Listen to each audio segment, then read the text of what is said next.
বাংলাদেশের যে young generation যারা গত বছরের গণঅভ্যুত্থানটাকে লিড করেছে, যারা আমাদের ড্রাইভিং ফোর্স ছিল, তাদের যে এক্সপেকটেশন এন্ড দেয়ার আকাঙ্ক্ষা, তাদের যে আকাঙ্ক্ষা to learn and to excel, সেটার ব্যাপারে আপনাদের সাহায্য করার অনেক সুযোগ আছে। সো দ্য চিজ ইজ ইন নলেজ ক্যাপিটাল, যদি আপনারা ওই সাহায্যটা আমাদেরকে করতে পারেন। আর the topping of it is really, if you are very successful here, the soft power you can give us. আমি জানি যে কিছুদিন পরে আমরা আশা করছি নিউ ইয়র্কের সুপ্রিম কোর্টে আমাদের জাজ হবেন বাংলাদেশি একজন, লুকিং ফরওয়ার্ড টু ইট। আমি জানি ন্যাশনাল এআই এক্সপার্ট হিসেবে কিছুদিন আগে একজনকে ঘোষণা করা হয়েছে, একজন বাংলাদেশি, উনারাও এখানে আছেন অনেক। So thank you for that. আপনারা যখন এরকম অনেক সাকসেসফুল হন, এটা আমাদের জন্য খুবই গর্বের বিষয়, এবং আসলে পলিসি লেভেলে তখন আপনারা হয়তো ইন্টারভিউ করতে পারেন, ইনফ্লুয়েন্স করতে পারেন, সেটা আমাদের জন্য অনেক বড় একটা ব্যাপার। তো যেহেতু এই মাইগ্রেশনটার একটা বড় অংশ হচ্ছে ইকোনমিক মাইগ্রেশন, তা আমি একটু বাংলাদেশের ইকোনমি দিয়ে শুরু করি। আমাদের দেশের কি অবস্থা আপনাদেরকে আপডেট দেওয়ার জন্য। So let's start with this very basic slide. আমাদের সবসময় আমরা বলেছি যে গণঅভ্যুত্থানের সময় আমরা যে দেশটাকে পেয়েছি, সেখানে ইকোনমি একটা খুবই ডিফিকাল্ট সময় ভিতর দিয়ে যাচ্ছিল, অনেক কিছুতেই অনেক ধরনের সমস্যা আমরা আইডেন্টিফাই করেছিলাম। তা আমরা যদি অন্যান্য দেশ যারা গণঅভ্যুত্থানের ভিতর দিয়ে গেছে তাদেরকে দেখি, এবং তারা সেই গণঅভ্যুত্থানের পরে ইনফ্লেশন বা জিডিপি গ্রোথ এইসব জায়গায় তারা যে ধরনের চ্যালেঞ্জ ফেস করেছেন, সেই তুলনায় বাংলাদেশ রিলেটিভলি গত এক বছরে অনেক কম চ্যালেঞ্জ ফেস করেছে। So the economy is slowly turning its corner. আমাদের যে চ্যালেঞ্জগুলো ছিল সেগুলোকে আমরা এখন পর্যন্ত মনে হচ্ছে আমরা মোটামুটি ওয়েদার করতে পেরেছি, নেভিগেট করতে পেরেছি। আমি যদি আরেকটু জুম ইন করি, তাহলে ইনফ্লেশন নাম্বারটা যদি আপনারা দেখেন, ইনফ্লেশন নিয়ে মূল্যবৃদ্ধি, দ্রব্যমূল্যের দাম, এগুলো নিয়ে অনেক কথাবার্তা হয়। ইনফ্লেশনটা কিন্তু এখন একটা স্টেডি স্টেটে চলে এসেছে আমাদের সেন্ট্রাল ব্যাংকের কন্ট্রাকশন মনিটারি পলিসির জন্য। মাঝখানে যে স্লাইডটা দেখা যাচ্ছে, মাঝখানে যে চার্টটা দেখা যাচ্ছে, এটাকে বলে পারচেসিং ম্যানেজার্স ইন্ডেক্স।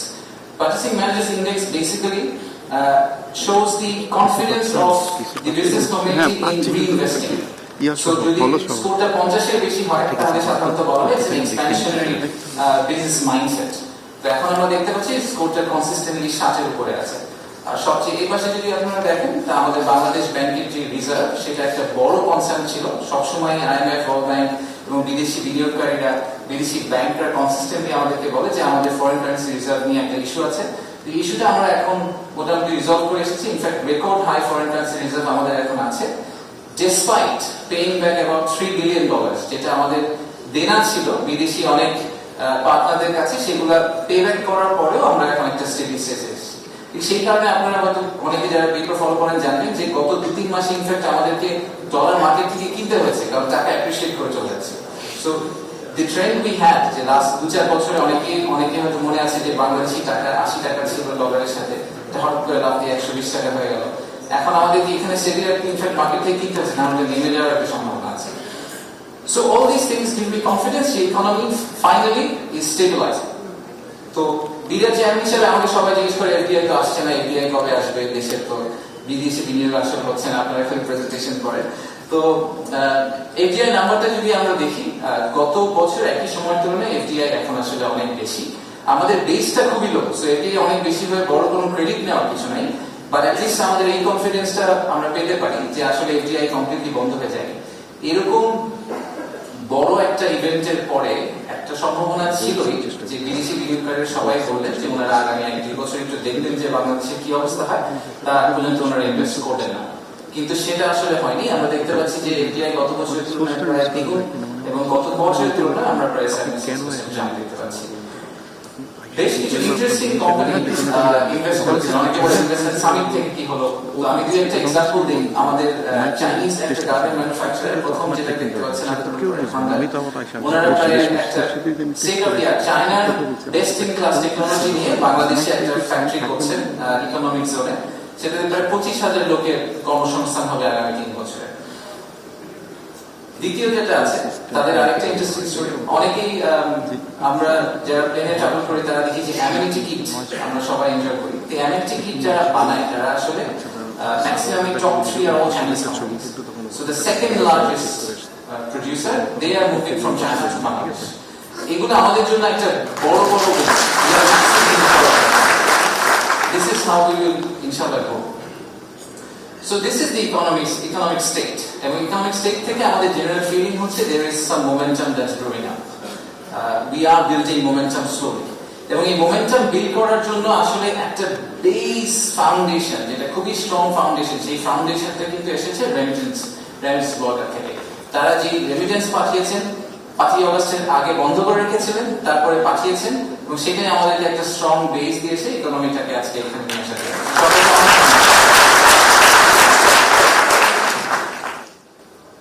আমরা কি করছি? আপনারা তো অনেক কিছু করছেন, আমরা কি কিছু করছি কিনা, গত 1 বছরে আসলে প্রবাসীদের জন্য আমরা কিছু করলাম কিনা। তো প্রথমে আমি বিডার অ্যাঙ্গেল থেকে বলি, যেহেতু আমার সংস্থা, তো কয়েকটা জিনিস করেছি আমরা। প্রথমত আমরা একটা ইনিশিয়েটিভ লিস্ট ছিল আমাদের, যে বাংলাদেশে বিনিয়োগ করতে যেসব সমস্যা ইনভেস্টররা ফেস করেন তাদের একটা লিস্ট বানানো হয়েছিল সব সিইওদের সাথে কথা বলে।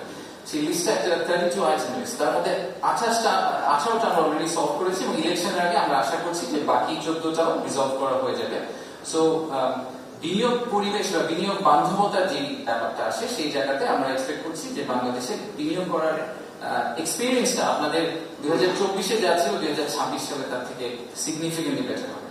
বাট এই দুইটা আরো জিনিস নিয়ে আমি খুব এক্সাইটেড। বিডারকে রিস্ট্রাকচার করা হচ্ছে, বিডার যে অর্গানাইজেশন স্ট্রাকচার ছিল এটাকে আমরা কমপ্লিটলি ঢেলে নতুন করে সাজাচ্ছি। ডিসেম্বরের মধ্যে এটা কমপ্লিট হয়ে যাবে এবং সেখানে আমরা আলাদা করে এনআরবিদের জন্য একটা টিম তৈরি করছি, এনআরবি সেল। তারা শুধুমাত্র এনআরবি ইনভেস্টরদেরকে আলাদা করে সার্ভিস দেবে। এখন থেকে আপনাদের and then finally ঠিক যেরকম রেমিটেন্স দেশে পাঠালে একটা ক্যাশব্যাক পাওয়া যায় যদি আপনি প্রপার চ্যানেলে পাঠান, তো কেন ইনভেস্টমেন্ট বাংলাদেশে নিয়ে গেলে ক্যাশব্যাক পাওয়া যাবে? সেটা আপনার নিজেরই হোক বা আপনি একজন বিদেশি ইনভেস্টরকেই বাংলাদেশে নিয়ে গেলেন, আপনারা এখানকার ইনভেস্টমেন্ট কমিউনিটিকে অনেক বেটার চেনেন আমাদের তুলনায়, আমাদের পক্ষে এটা করা সম্ভব না। ঠিক সে কারণেই আমরা একটা ইনসেন্টিভ স্কিম চালু করছি, সেটাও এই 4th কোয়ার্টারে চালু হয়ে যাবে। So if you take $100 million back to Bangladesh government will pay you $1 million as a recognition for your facilitation exercise. So এটা আমরা চালু করে দিচ্ছি। এবার যদি আমি একটু জুম আউট করি বিডার থেকে, যে আর কি করা হয়েছে, আমাদের মাননীয় প্রবাসী কল্যাণ অ্যাডভাইজার আছেন, উনি ইনফ্যাক্ট প্যানেলে থাকবেন, উইল এক্সপ্লেইন মোর। বাট আরো অনেক বেশ কিছু কাজ করা হয়েছে এক্সপ্যাট্রিয়েটদের জন্য। বাট যেটা নিয়ে আমি আসলে সবচেয়ে পার্সোনালি এক্সাইটেড, এবং এটা আমি নিজেও কিন্তু এনআরবি ছিলাম একটা সময়, যেটা নিয়ে আমি সবচেয়ে বেশি excited is our right to vote.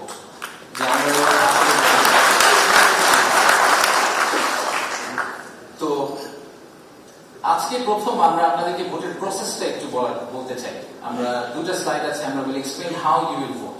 So যেটা হবে, খুব শীঘ্রই আমরা একটা অ্যাপ লঞ্চ করব বাংলাদেশ সরকার থেকে, যেখানে আপনারা আপনাদের যে পার্সোনাল আইডি আছে সেটা দিয়ে রেজিস্টার করতে পারবেন এবং রেজিস্টার করার পরে আপনারা সেখানে আপনাদের এখন যে বর্তমান ঠিকানাটা আছে সেই ঠিকানাটা দেবেন। এই ভোটটা পোস্টাল ভোট অফিসের ঠিকানাটা প্লিজ ঠিকভাবে দিন, যাতে অন্য কারোর কাছে আপনার ব্যালটটা চলে না যায়। এই ঠিকানায় কিন্তু আপনার ব্যালট আসবে। সো যদি আপনি ভোটের দিন হঠাৎ করে ঠিক করেন যে না এখন আমি বাংলাদেশে চলে যাবো, বাংলাদেশে গিয়ে ভোট দিব, সেটা হবে না। আপনাকে আসলে ভোটটা এখান থেকে দিতে হবে। তা আপনার কাছে একটা এরকম সুন্দর খাম পৌঁছে যাবে, যে খামে একটা প্রি রেজিস্টার্ড খামও থাকবে, প্রিপেড খামও থাকবে, যেটা আপনি ফেরত পাঠাতে পারবেন ভোটটাকে। একটা এরকম কাগজ যাবে ওই ভোটের মধ্যে, ওই খামের মধ্যে। সেই কাগজটাতে প্রত্যেকটা মার্কা দেওয়া থাকবে, প্রার্থীর নাম লেখা থাকবে না। দ্য রিজন প্রার্থীর নাম লেখা থাকবে না সেটা হচ্ছে যে বাই দ্য টাইম প্রার্থী অ্যানাউন্স হয়ে যায় ততদিনে আপনাদের কাছে কাগজ এসে আপনারা ভোট দিয়ে আবার বাংলাদেশে ফেরত পাঠানোটা খুব চ্যালেঞ্জ। সো আমরা খালি মার্কাটা দিয়ে দিই, এরকম একটা কাগজ যাবে। আপনাদের পছন্দের যে প্রার্থী তার যে মার্কা, সেই মার্কাতে আপনি ভোট দিয়ে খামের মধ্যে ভরে পোস্ট বক্সে দিয়ে দিবেন। আপনি যখন একটা পোস্ট বক্সে দিয়ে দিবেন, this will go straight to আপনার কনস্টিটিউয়েন্সি। ধরেন let's say you are from Nilphamari returning অফিসারের কাছে আপনার এই খামটা পৌঁছে যাবে। সো ইলেকশনের সময়, ইলেকশনের একদিন আগে আমরা খামগুলো খুলে আপনাদের ভোট কাউন্ট করবে। So I am genuinely excited.